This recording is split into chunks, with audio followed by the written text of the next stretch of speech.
shorts on in case you can see my lap. I may move it down a little bit, but I had to like rearrange my arms on my little tree thing here to make everything work. So this is what we're working with. In fact, can I just move it down? Let me move that out of the way real quick. Hold on. Gotta like unscrew the... Oh my god, I like just tightened this down. Let me try this. Yeah, I tightened it down too much. I can't do it.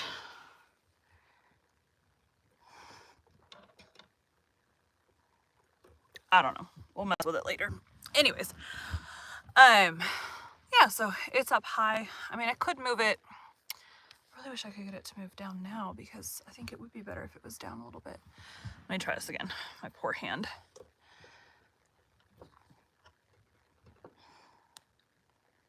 Oh, let me think. Left is that way for... I don't know. I can't get it done. I'll probably have to go grab the... I was using a... Earlier today, I was just using my fingers, but probably because I've been tightening it all day. It's just being a little finicky, but it's fine.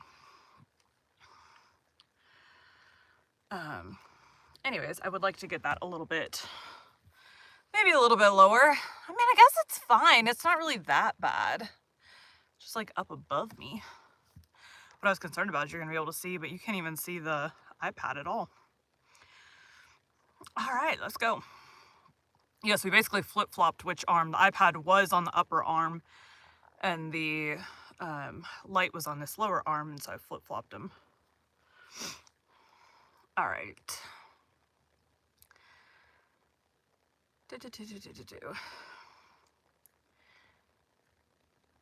Today we'll be continuing Les Miserables by Victor Hugo.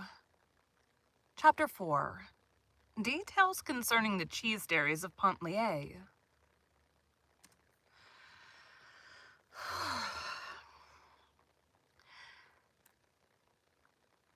Now, in order to convey an idea of what passed at that table, we cannot do better than to transcribe here a passage from one of Mademoiselle Baptistine's letters to Madame Beauchevron, wherein the conversation between the convict and the bishop is described with ingenious minuteness. This man paid no attention to anyone. He ate with the voracity of a starving man. However, after supper, he said, Monsieur le Curé of the good God, all this is far too good for me, but I must say that the carters who would... Hold on. We're gonna do that in characters' voices. Mademoiselle Baptistine is the one writing. Mon Dieu, cousin. This man paid no attention to anyone. He ate with the voracity of a starving man. However, after supper, he said...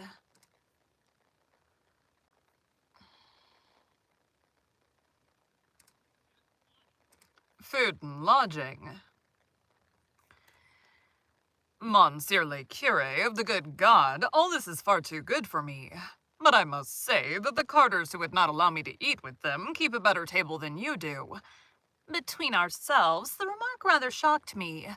My brother replied,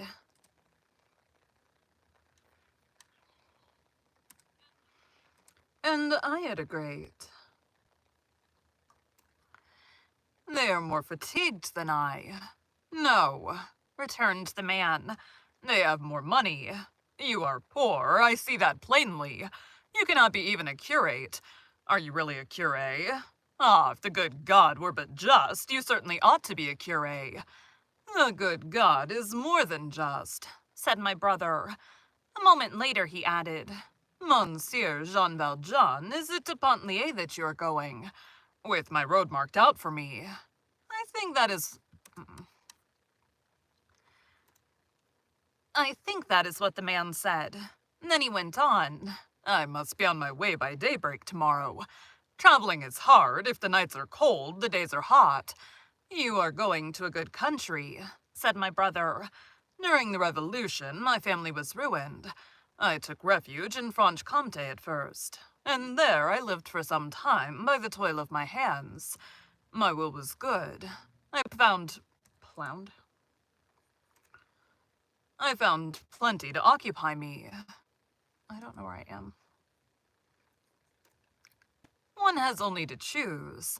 There are paper mills, tanneries, distilleries, oil factories, watch factories on a large scale, steel mills, copper works, 20 iron foundries at least, 4 of which, situated at Lodz, Chatillon, at Enticourt, and at Bure, are tolerably large. That came out weird. Yeah.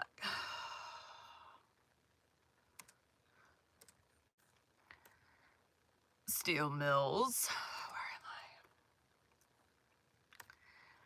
Steel mills, copper works, 20 iron foundries at least, 4 of which, situated at Lodz, at Chatillon, at Audincourt, and at Bure, tolerably large. I think I'm not mistaken in saying that those are the names which my brother mentioned. That's her. That should be her.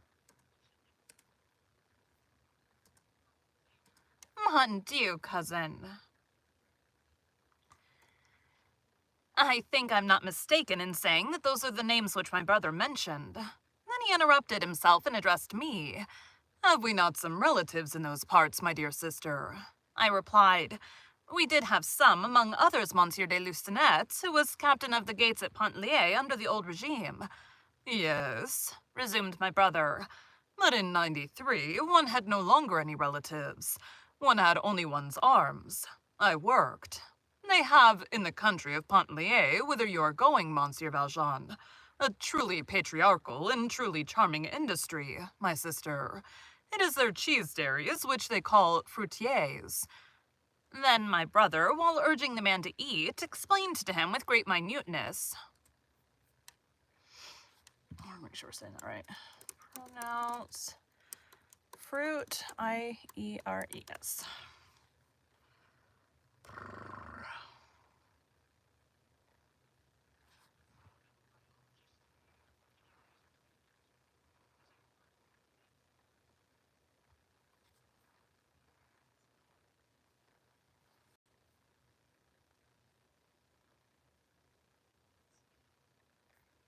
Fruitier. So, close.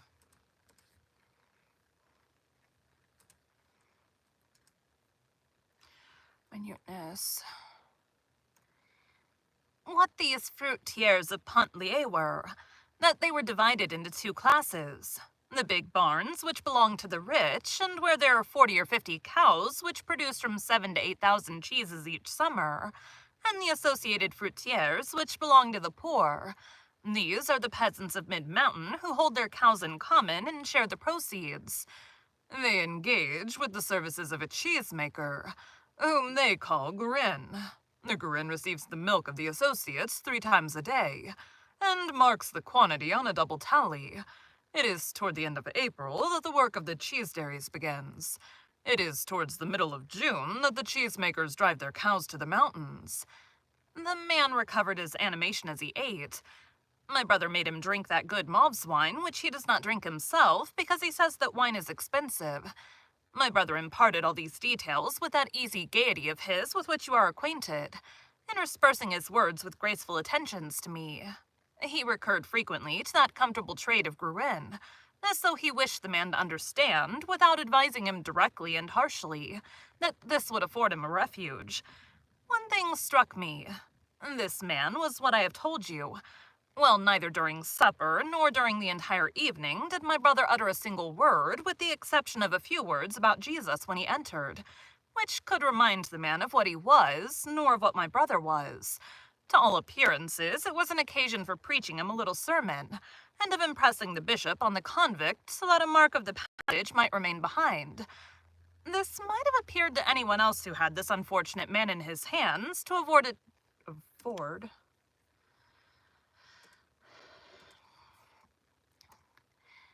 This, I need to find out.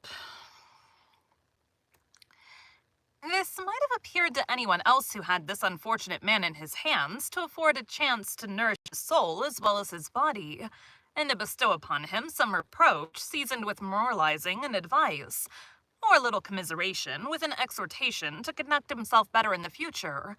My brother did not even ask him from what country he came, nor what was in his history. Or what was his history? Nor what was his history.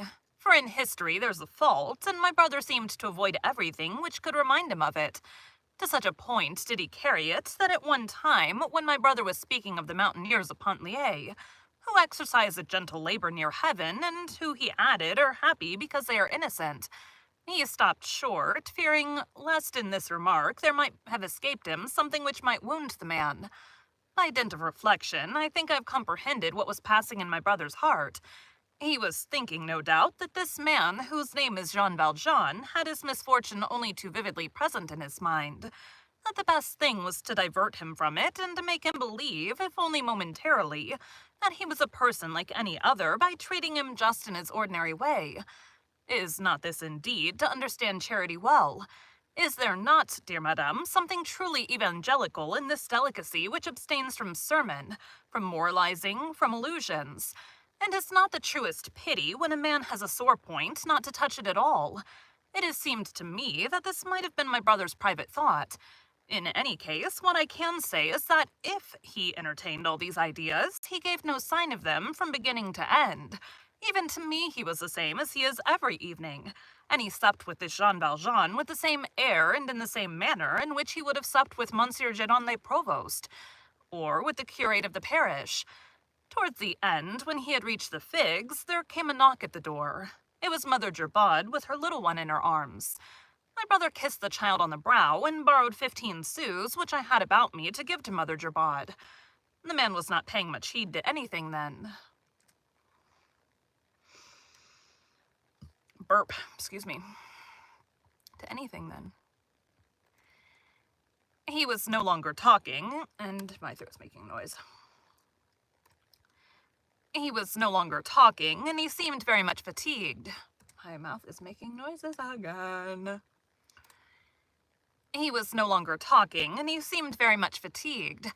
After poor old Gerbaud had taken her departure, my brother said grace, then he turned to the man and said to him, "You must be in great need of your bed."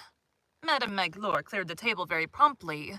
I understood that we must retire in order to allow this traveler to go to sleep, and we both went upstairs. Nevertheless, I sent Madame Magloire down a moment later to carry to the man's bed a goatskin from the Black Forest, which was in my room. The nights are frigid, and that keeps one warm. It is a pity... It is a pity that this skin is old. All the hair is falling out. My brother bought it while he was in Germany at Tottlingen, near the sources of the Danube.